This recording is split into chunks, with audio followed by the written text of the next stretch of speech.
Bon bah les petits potes, c'est pas tous les jours que je fais une vidéo comme celle que je vais faire maintenant et vous allez très vite comprendre. Et forcément que je peux pas en faire une comme ça tous les jours parce qu'en fait, eh bien je vous l'ai souvent dit, la similitude entre le public des salles de fitness et le public de YouTube sur les vidéos fitness. Ça représente qu'une infime petite partie ceux qui font les choses bien et de façon sérieuse. Alors, une fois n'est pas coutume, mais j'espère que ce ne sera pas la dernière fois non plus. Eh bien, aujourd'hui, on va de toute façon parler de bodybuilding, mais pas de moi, mais plutôt un pote de la chaîne, tu vois. Alors, on va parler d'un petit gars, mais vraiment super sympa, qui s'appelle, David Bagville. Alors, pourquoi est-ce qu'on va parler de lui? Eh bien, parce que lui, au moins, bah ouais, il a envoyé ses vidéos d'entraînement, tu vois. Alors, il m'a l'air très sûr de lui. Ce qui est bien, c'est une des bases pour faire ce sport, tu vois. Et en plus, il me fait confiance, ce qui est la base de la base, tu vois. Non, là, je déconne. Bon, je vous montre ce qu'il fait et je donne directement mon avis sur ce qu'il fait. Au moins, ça vous servira de leçon aussi. OK? Bon, c'est parti. Alors, pour commencer, je commencerai par une petite remarque qu'on va prendre, on va dire, un petit peu conditionnelle, parce que moi, je ne connais pas le programme de David et surtout comment il l'a fractionné. Alors, je parle de ce que je vous dis souvent. Faites des programmes qui sont de votre niveau. Ne jouez pas les Tarzans. D'accord? Et pourquoi je vous dis ça? Parce que dans le peu de vidéos qu'il m'a envoyé, je vois des exercices qu'il fait, qui sont bons les exercices, mais moi, personnellement, je pense qu'ils sont pas encore vraiment, on va dire, adaptés au niveau qu'il a. Parce qu'il y a quand même encore les bases qu'il faut exploiter un maximum. D'accord? Bon, je vous montre ce qu'il fait. Alors, le premier exercice, la première vidéo, c'est une traction sur une machine à lingots, d'accord? Et lui, il va travailler en bilatéral, c'est-à-dire qu'il va faire le mouvement, alterner un bras et puis l'autre en dynamique, d'accord? Bon, je montre.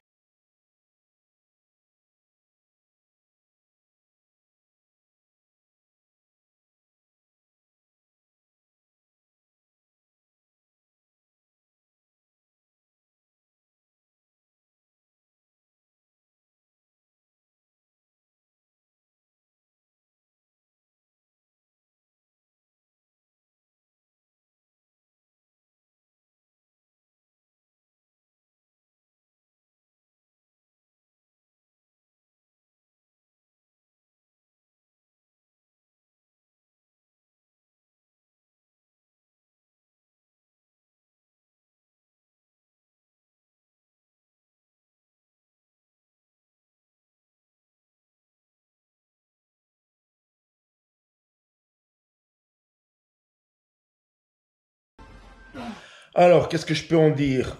Dans l'exécution, j'y vois aucun problème, c'est propre et soigné. On sent un petit peu mon influence dans la façon qu'il a travaillé. Évidemment, le mouvement, c'est un bon mouvement. Mais comme je le disais juste en début de vidéo, il y a les bases.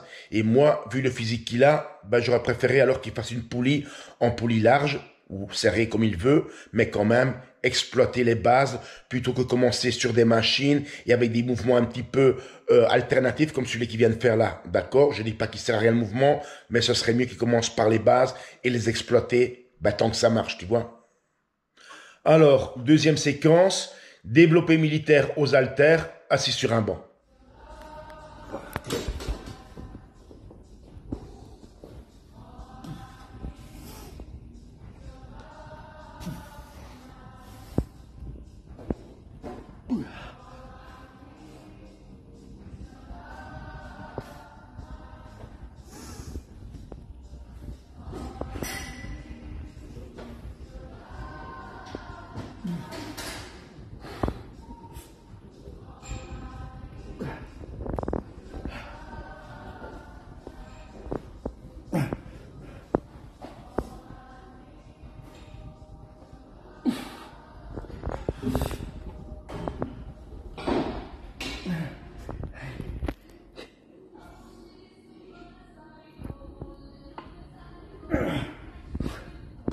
Bon, vous avez vu? Qu'est-ce que tu veux que je te dise? Mouvement propre, amplitude nickel, et surtout David, il fait comme moi, il bosse, il n'a pas peur de bosser et il n'a pas peur de souffrir. Je sais que sur vidéo, ça a l'air très facile jusqu'au jour où tu te retrouves dans la salle, et ça, c'est une autre paire de manches, c'est ce que j'ai toujours dit. La théorie, c'est bien, mais la pratique, c'est une autre histoire. Ça, c'était super, David.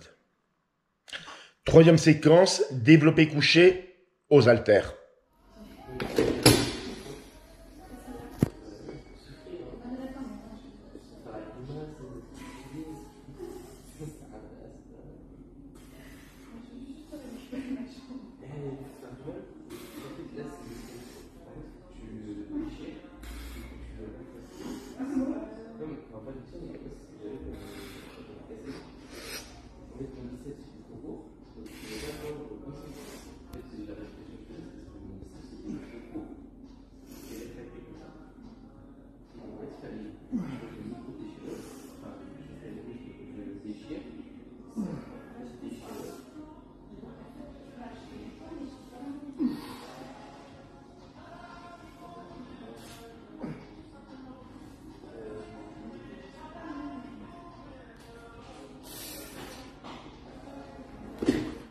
Bon, est-ce que vous connaissez un pays qui s'appelle Nickel-Land? Ben lui, il y habite. Développé couché parfait, les pieds sur le banc comme moi, c'est un choix. C'est pas pour ça que je dis que c'est parfait. Je parle de l'ensemble de l'exécution. Donc, pied sur le banc, du coup, j'ai vu que son dos est bien à plat sur le banc. Mais forcément, on monte les haltères qu'à la force des pectoraux. On fait du bodybuilding, on veut travailler les pecs. On n'est pas dans un but de performance où on sait de toutes les techniques possibles et imaginables. Dos cambré, pied par terre et tout ça. OK? Donc, il me fait un super développé couché. Vous avez vu qu'il ne rejoint pas les bras en haut. Et si je me souviens bien, David fait partie de ceux qui souscrivaient à ma chaîne. Et lui, ben, il le sait pourquoi il le fait comme ça. Bon, au suivant. Alors, prochaine séquence, un petit peu, on va dire, en retard. Développé militaire à la barre. Et lui, il me le dit, c'est par rapport à sa fameux concours, d'accord? Alors là, écoutez bien, là, il se la joue un petit peu. Et il a raison. Et il a raison. Tu peux de la jouer, tu dois croire en toi, n'aie pas peur, tu dois t'affirmer. Donc, si tu sais, tu as confiance en toi et que tu sais ce que tu fais, c'est bien, tu peux de la jouer sans problème. Salut Louis, c'est David. Eh ben, écoute, je te fais une petite vidéo pour le fameux concours de développé militaire à la barre. Donc voilà, je participe, je tente ma chance. Regarde pas le poids, comme tu dis, en bodybuilding, le poids, on s'en fout. C'est la qualité d'exécution qui compte. Allez, c'est parti. Pour toi, Albert. Et monsieur Dorian Pinard.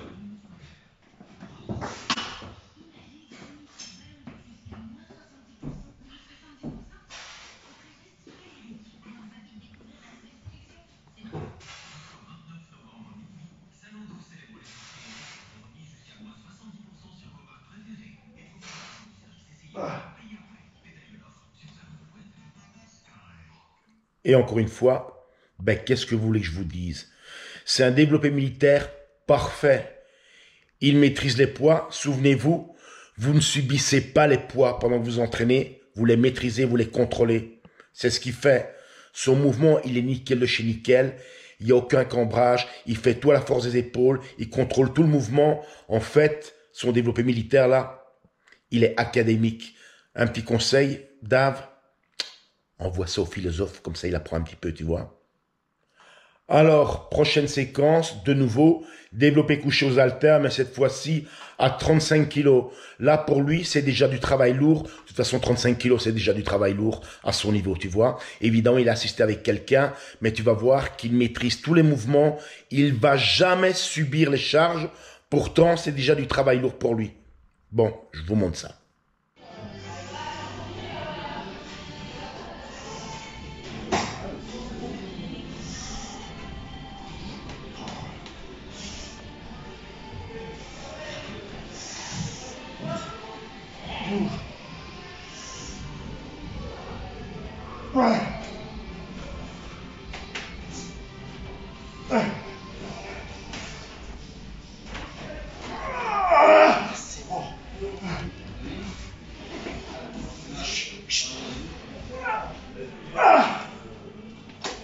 Sur cette séquence, vous la repassez et vous observez ces répétitions une par une.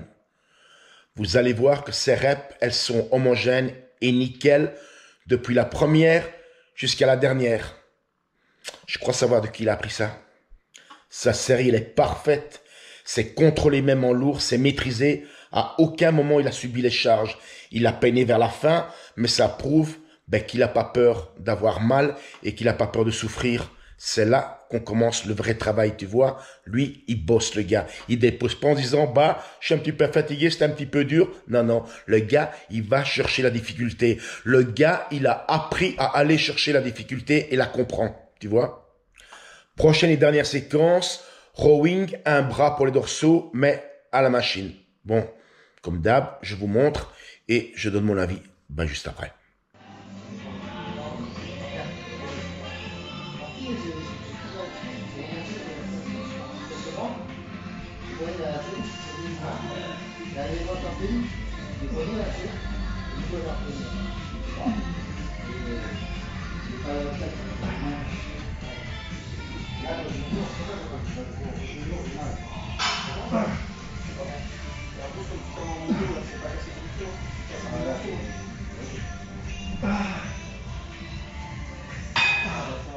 Alors sur cette séquence, on voit un tout petit peu la problématique de la machine qui n'est pas toujours adaptée pour tout le monde, d'accord? Bon, son mouvement, ça va, il est propre, tu vois, mais j'aime pas l'angle d'attaque au moment du tirage. Pour moi, il y a un truc qui va pas, tu vois.